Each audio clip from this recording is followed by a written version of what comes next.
As you can see, I'm dressed up as one of the characters from this film, Mortal Kombat. Now, of course, we're going to be talking about the 2021 version of Mortal Kombat. Spoilers all the way through, by the way. Spoilers, yeah, yeah. There's definitely going to be some spoilers here. So if you haven't seen the movie, we've tried to give you ample time to see the movie. So if you haven't seen it already, then go ahead and see it. Overall, what was your view of this movie, Matthew? So, I think that I get kind of the reputation on here of being very, very critical of films and being the guy that doesn't like anything. I liked this movie. I did. It's not an amazing film. It's not groundbreaking. It's not as good as the 95 movie. But for what it was a good modern day martial arts action film. And that's all it needed to be. I liked some of the changes they made to the mythos. I didn't like other changes. Yes, there was a lot of continuity errors within the film. As a film itself, is it a perfect film? No, very far from it.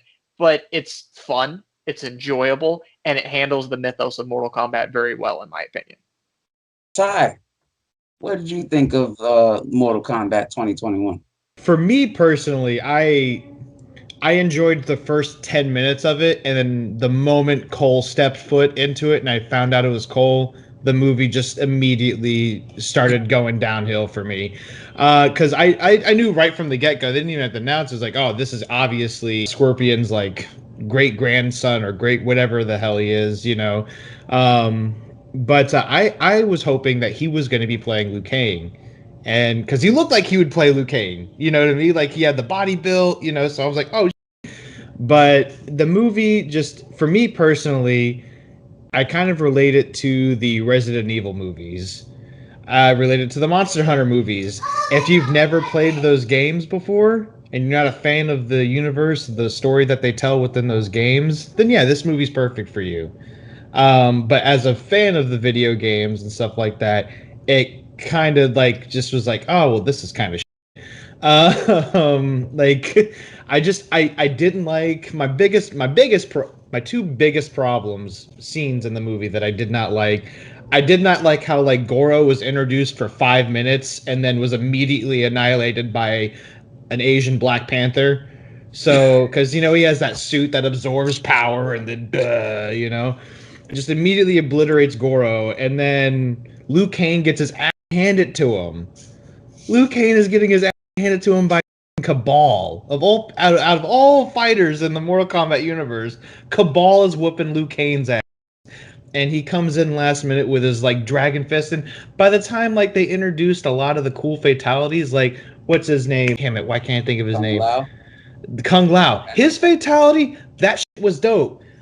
But there was another issue was they brought in a cool villain character from the series, and they killed her in like 5 seconds. Like, and it really irritated me because it felt rushed. I was fine with the whole way they got their chosen powers, you know, and I'm not really mad at Cole. I understand they need a relatable character that wasn't initially part of Mortal Kombat for viewers to kind of link themselves to, but they kind of rushed his development.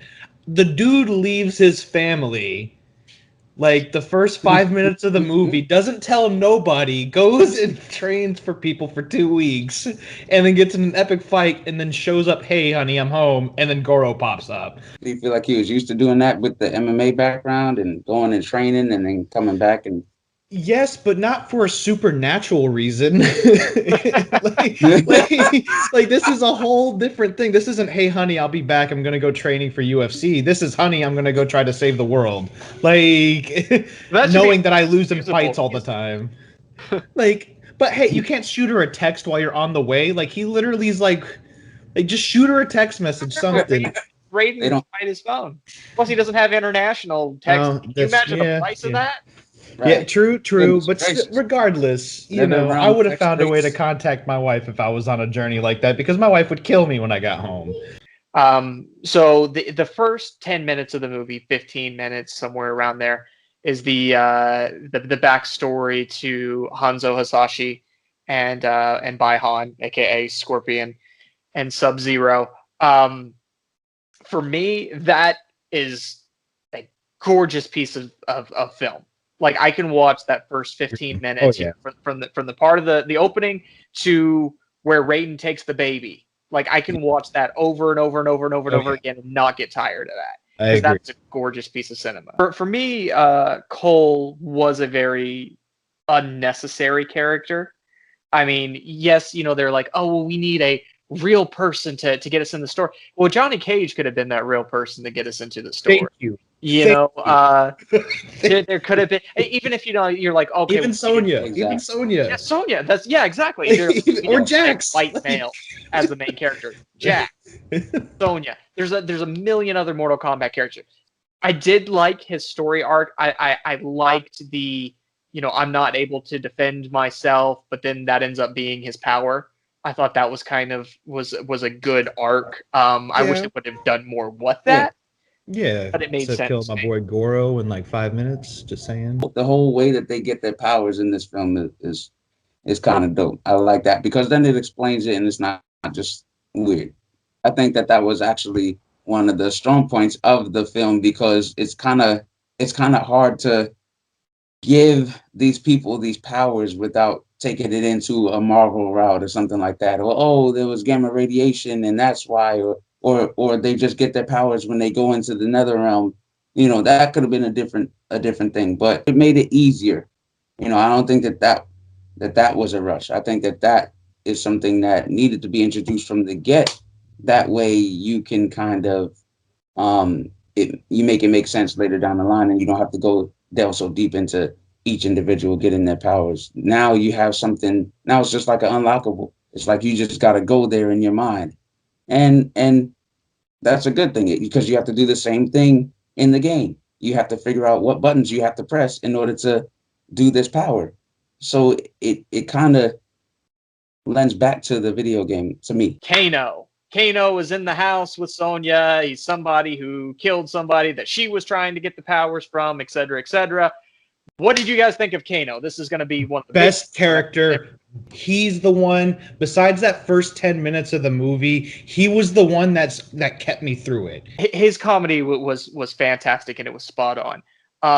However, to me, it didn't mesh well with his kind of more violent, his kind of gangster side. That it just didn't mesh super good to me, and it felt like they were looking for a stand-in for Johnny Cage. You don't want people to think that you're this murderous gangster. No, you just want them to think that you're a cool dude to talk to, and every now and then, you might crack a joke and they'll let their guard down. Then you could stab them in the back or take their heart out because it on one hand, one view of it, we might view him as this cold-blooded killer. Probably supposed to have more of a Wolverine type of personality than anything else. And then on the flip side, what does make sense is that he disarms you with his humor. He disarms you with it, and then he tears your heart out. Literally. Oh, yeah. Ain't that a beauty? List off the weak points of the movie, and then we'll get to the strong points of the movie. Character development was a little bit weak, and then story continuity. Those are my two big things. And some of the fights seem kind of weak, but that was really those are my three biggest things, honestly. Character development, story continuity, and then just the fights were some of the fights were underwhelming. Strong points, I think they did a good job doing what Mortal Kombat is known for and making this Mortal Kombat. Mortal Kombat. Check their arms for the mark. But I think some of the strong points would be they definitely got the fan service of Scorpion was definitely involved in it, because the whole movie just you saw a flashback every 5 minutes of Scorpion screaming into the camera, I wish they kind of did a little bit more to tell how Scorpion kind of got his things, focused a little bit more. It's really hard to say the things that they did good, in my opinion, because there were so many problems for me and on my end. The fatalities looked amazing. I'll give them that. They definitely, Kung Lao's fatality, still my favorite. Now the very original from the game, the spinning hat and just face right into that shit. Oh, it's fantastic. And Jax's clap was cool, but it was a little unnecessary in my opinion right then and there. But when are fatalities necessary? They're always unnecessary, but that's what makes them good, you know. The fact that, like I said, Sub-Zero in the beginning says for the Lin Kuei in English out of nowhere is just weird. Same thing that when Sub-Zero, when Scorpion comes back, that he goes, "Get over here" in English. It's like, why? Where are these things coming from? Cole's character, even though I love Louis Tan, great guy, amazing martial artist, was completely unnecessary. I mean, let's be honest, that was the drag on the movie. The Goro fight was terrible. Like I said, I thought that Kano was good, but his character was just a little inconsistent for me. Liu Kang didn't have enough of a part. That was definitely a disappointment.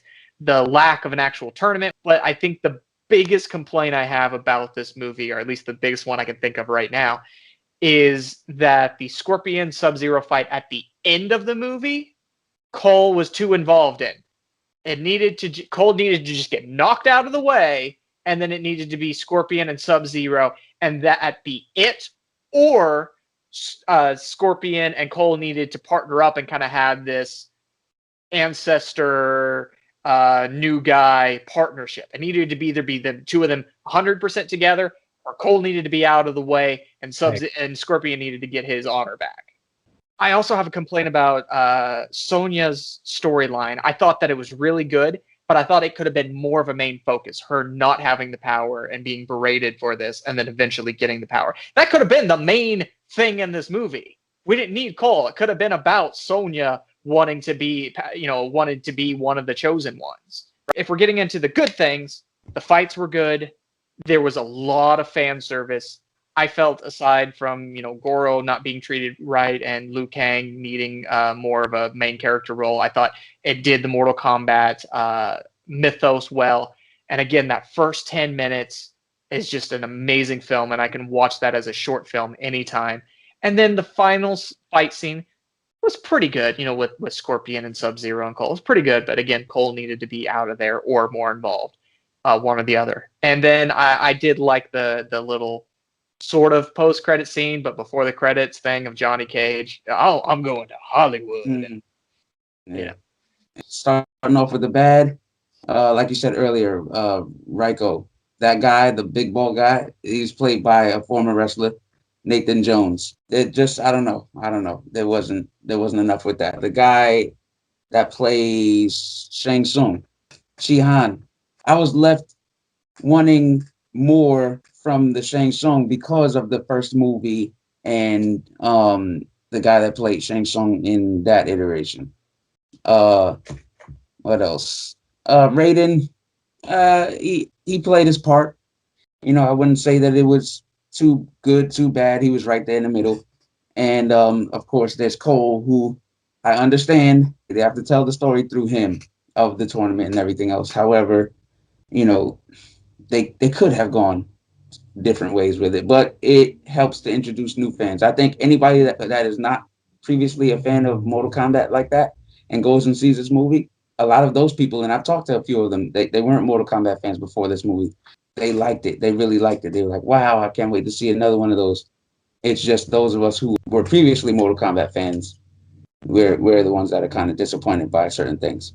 Now, onto the positive. Sub-Zero, Joe Taslim, great job, excellent the whole way through. Probably the best part of the movie for me was Sub-Zero. I do think that we have to give respect to the whole Cole Scorpion thing, because if Scorpion was throughout the whole movie, it would have diminished his value. The whole Cole is related to Scorpion arc, that was pretty cool. So if you're going to introduce Cole, at least make him make sense. They give him a reason for being there. They did that. So they took something that would have been super trash and turned it into mediocre. When I first saw the guy who plays Jax, Macabre Brooks, I was like, really? Because all I know him for was chick flicks and love movies, and I know he's been in something else. But like, okay. And they had the bald version of Jax, which they had memes up that made him look like Steve Harvey. They put Steve Harvey's face.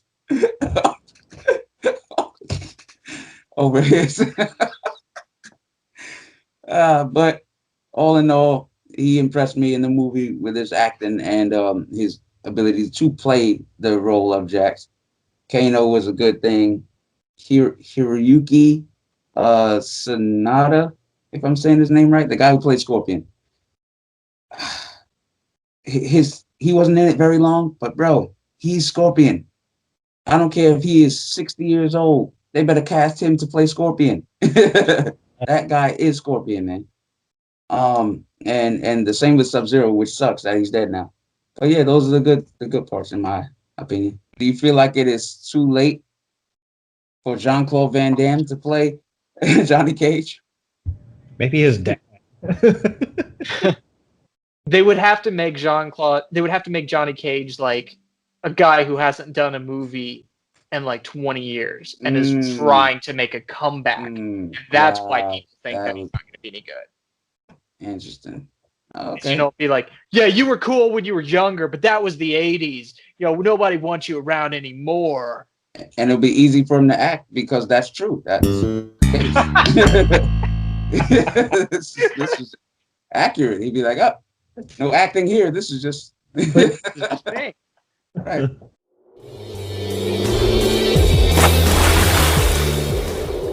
Follow Bing Zang Zoom on Facebook, YouTube, Instagram, and all major podcast outlets.